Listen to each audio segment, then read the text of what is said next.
Hi, and welcome to another Sunnyside design tutorial. Today we're here in my bathroom one more time to show you one last project that we did in here. Yeah, we are queens of DIY, you know that. So everything in this space has been DIY'd. So today we're going to show you a fun no-sew upholstery project. Her bathroom has a space where she wanted to incorporate some seating so you can sit down, tie your shoes, stuff like that. Yeah. And we originally were looking on local classifieds because we love scavenging and getting some cool thrift finds and fixing them up. But we ultimately decided to shop her own house. Shop my house because I have a stash of furniture in the basement. So we did. We found the perfect piece. We have an ottoman that we have completely reupholstered. See, and I keep looking at it, but you'll see it in a second. And it is done completely without any sewing at all. So we will show you how easy it is to do. And you guys, if you've been afraid to try upholstery work in the past, once you see this, you're gonna go, I could do it. You can do it. You can do it. Here we go. All right, the first thing we're gonna do is remove the piping or the cording that is around the ottoman.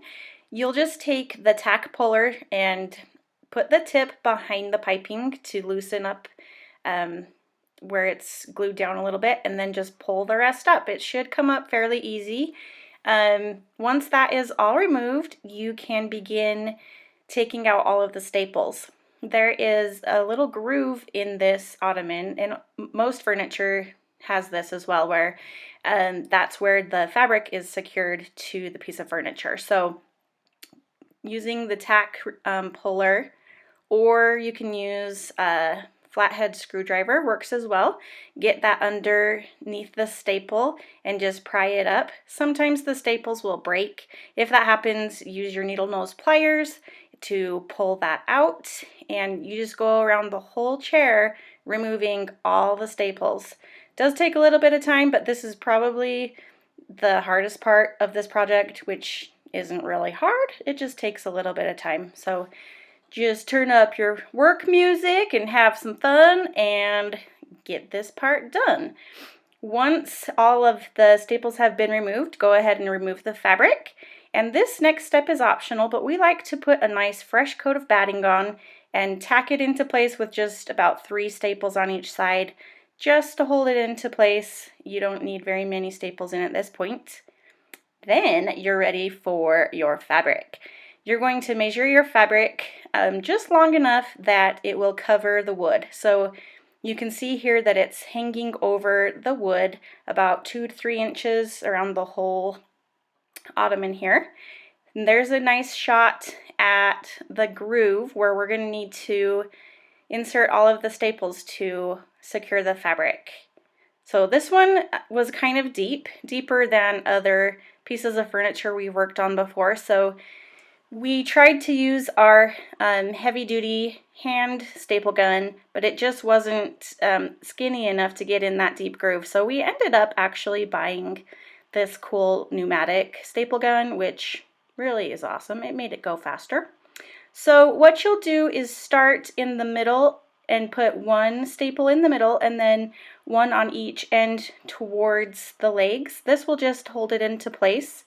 So do this on the front and then the back side, and then you'll do it also on the sides, just so the fabric is held into shape, held into place rather. And if you are working with a pattern, you'll want to make sure to mark the middle of your piece with a Sharpie on the batting before you get going, and then put that first staple right on that mark. Then you know that your pattern will keep intact and it will stay looking good throughout the whole process. Once you get those initial staples in to hold the fabric into place, you're going to go ahead and fill in the remaining areas, the entire space of the groove around the entire piece of furniture with staples. This is just really going to hold your fabric secure. You know, this is a piece of furniture. People will be sitting on it, hopefully not jumping on it like my kids would. So you're going to want a lot of staples in there. So go ahead and fill in all the space around all 4 edges of the ottoman, leaving about 1 to 2 inches unstapled towards the corner. This will give you a little bit of wiggle room to work on that corner. And somehow we forgot to film our corners, so please forgive us. We ended up actually bringing up the matching chair that went with the ottoman, and we are showing you the corner on the chair. So bear with us. It's the same exact shape of the wood. You can see here like the groove right above the shape where we're going to have to staple. So it's the same corner. What you're going to do is put a staple right in the center of the corner. And like I say, this was a deep groove, so it was kind of hard to get it to even stick in there with our pneumatic staple gun, so we had to try a few times. Once you do that, for this corner, the fur fabric is a little bit forgiving. So we just pulled it towards the left here and folded it over and then put another staple on top. So it kind of made it pleated a little bit. We did that on the left side and then the right, and then we made sure to secure the corner really well with a lot of staples so that it wouldn't come undone. So this is what we did on the ottoman. We do have another video coming next month, another upholstery tutorial we did with a different kind of corner where the fabric's not very forgiving, so you'll want to make sure to watch that too to see how to do a more neat and tidy corner.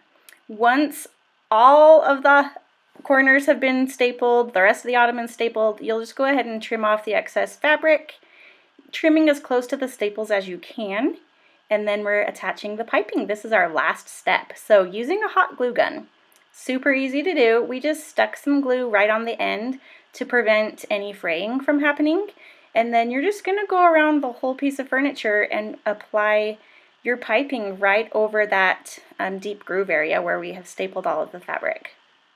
So you can use a little popsicle stick, a craft stick, to help hold the piping into place so you don't burn your fingers. I burned mine a bit, but that's all right. And you just go around the whole piece of furniture. It's really easy to do.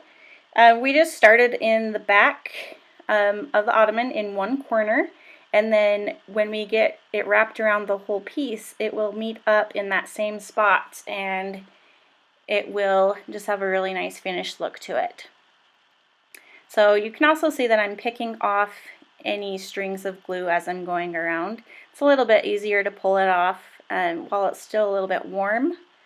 So here we are close to where we started. We're just going to wrap it around this leg, and then once you have an idea of how much piping you'll need to meet up with the end, I just glued it into position as close as I could, and then I took my scissors and trimmed it so it would butt up right next to where we started.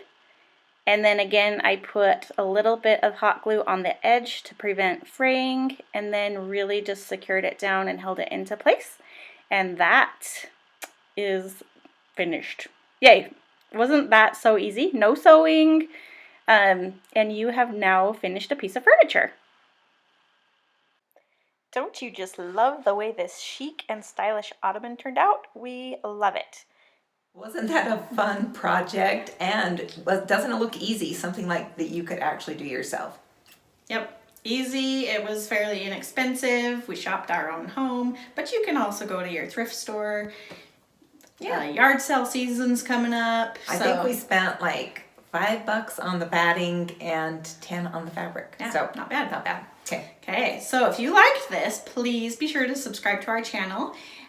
Also, before I forget to tell you, we do have all of the links below for all of the other bathroom projects that we've done in this space.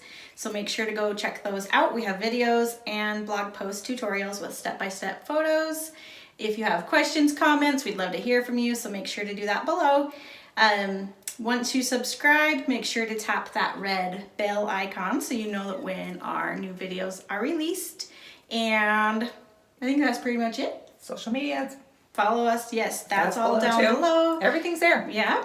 So if you like this, follow, share with your friends, and then we always like suggestions too. So if you have a project that you need help with or want some input, let us know. So as always, here at Sunnyside Design, we hope to bring your home to the sunny side of the street. We'll see ya.